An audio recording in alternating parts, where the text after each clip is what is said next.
முதல்ல வந்து இந்த டாபிக்கை பத்தி எனக்கு எதுவுமே தெரியல. எங்க அம்மா அப்பா தான் வந்து என்னை ஹெல்ப் பண்ணி என்ன உங்களுக்கு ஐடியா வந்து எனக்கு வாய்ப்பு கொடுத்த இந்த EGF சாவலன சாய்ட் மண்ணா செய்த எல்லாருக்கும் ஜனாக்களாரு. நான் இப்போ தொடங்க போறேன்.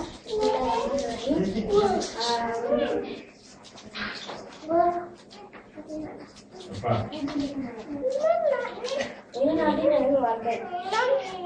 நான் முதல்ல வந்து நம்ம ஊரை பத்தி பேசணும்னு ஆசைப்பட்டேன். முதல்ல நான் அதை பத்தி பேசுறேன். சுதந்திர இந்தியா. ஃபர்ஸ்ட் பாயிண்ட் சுதந்திர இந்தியா அப்படின்னா என்ன?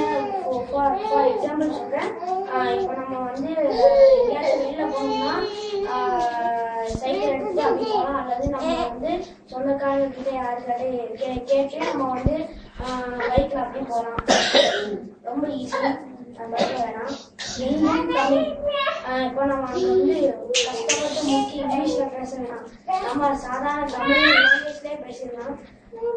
அதிக ஃப்ரெண்ட்ஸ். நம்ம தமிழ்ல பேச பேச ஆட்டோமேட்டிக்கா நம்ம ஃப்ரெண்ட்ஸ் வந்துடுவாங்க. அப்கோர்ஸ் நிறைய விழாக்கள், நிறைய சொல்லுவாங்க.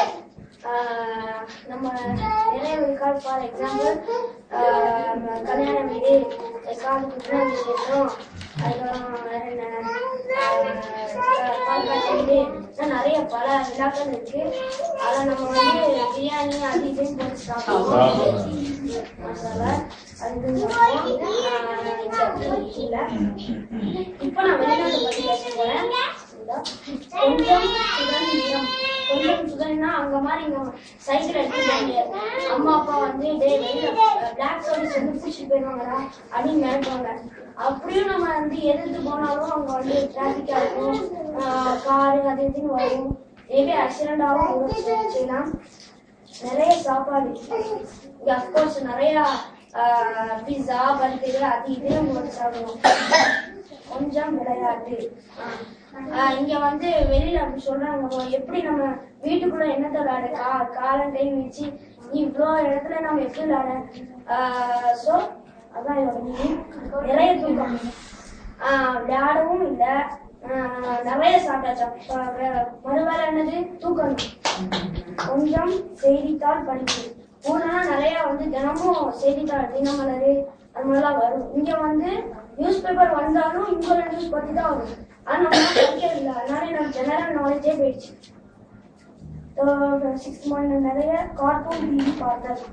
தூங்கி முடிச்சா தூங்கி முடிச்சாச்சு, கார்ட்டூனும் பார்த்தாச்சு. வேற வேலை கார்ட்டூன் டிவி ஆன் பண்ணிட்டு சுத்தி டிவி அது டிஸ்னி சேனல் ஏதாச்சும் உட்காந்து பார்த்துட்டு இருக்கேன். அன்புக்கு அம்மா அப்பா மட்டும். அங்க ஊர்ல வந்து தாத்தா பாட்டி தான் இருப்பாங்க, ஆனா இங்க நம்ம கூட அம்மா அப்பா மட்டும் தான் இருக்காங்க. தாத்தா பாட்டி நிறைய மிஸ்ஸிங். அதான் முதல்ல சொன்னேன், அங்க நம்ம சொந்தம் நிறைய இருக்கும். இங்க வந்து அவங்கலாம் வருவாங்களா இல்லைல்ல, நம்ம மட்டும் தானே இருக்கோம். நம்ம அம்மா அப்பா மட்டும் தான் நம்ம கூட இருக்காங்க. விடுமுறை நாட்களில் வீட்டில் விளையாட்டு. இப்போ வந்து சாட்டர்டே டு வெனஸ்டே வந்து நம்ம வந்து படிக்க தான் செய்யறோம். ஒன்லி 2 days தான் நம்மளுக்கு கிடைக்கும், Thursday Friday. சரியா? என்ன வாழ்க்கை. ஆனால் பிஸ்ஸா பர்கர் ரோஸ்டட் என்று சாப்பாடு ஏறாலாம். இது மட்டும் நான் வந்து இதோட முடிக்கிறது இல்லை, இன்னும் கொஞ்சம் எனக்கு மனசுல உறுத்திக்கிட்டே இருக்கு. அது மட்டும் நான் சொல்லணும். வெளிநாட்டுல அப்கோர்ஸ் நிறைய இது எனக்கு வந்து பிடிக்காதெல்லாம் நிறைய ஐட்டம் இருக்கு. ஆனா எனக்கு வந்து ஒண்ணு மட்டும் ரொம்ப அதிகமா ஊற்றிக்கிட்டு இருக்கு. அது வந்து இங்க இந்த ஊர்லலாம் அப்படி கிடையாது. இஸ்லாமிய இங்க வந்து இஸ்லாம் ரொம்ப பலமா இருக்கு. இஸ்லாமியர்கள் ரொம்ப அதிகமா இருக்காங்க. இஸ்லாம் பண்பாடு இருக்கு, இஸ்லாம் கலாச்சாரம் இருக்கு, எல்லாம் இருக்கு. அதுக்கப்புறம் நான் வந்து இங்க 2-3 தடவை குரான் ஓதுவேன். இங்க வந்து நல்லா அசல் கிடைப்பாங்க, ஆனா ஊர்ல வந்து நல்லா அசதே கிடைக்க மாட்டாங்க. ஓதம் கூட தெரியாது.